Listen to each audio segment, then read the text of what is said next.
যারা দীর্ঘদিন ধরে সন্তান নেওয়ার জন্য চেষ্টা করছেন কিন্তু সন্তানের মুখ দেখতে পাচ্ছেন না, অনেক ট্রিটমেন্ট করিয়েছেন, অনেক ওষুধ খেয়েছেন কিন্তু কিছুই কাজ হচ্ছে না। তো আপনাদের জন্য একটি আমল নিয়ে এসেছি। এই আমলটি করুন, ইনশাআল্লাহ তাআলা আল্লাহ চাহে তো আপনারা পুত্র সন্তানের বাবা মা হতে পারবেন। আমলটি উভয়ের জন্য, পিতা এবং মাতা দুজনেই করবেন।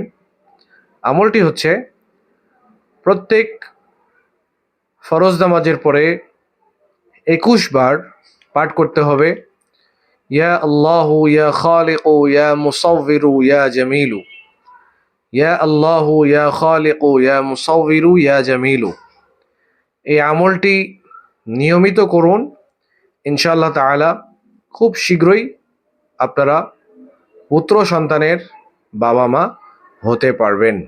আসসালামু আলাইকুম ওয়া রাহমাতুল্লাহি ওয়া বারাকাতুহু।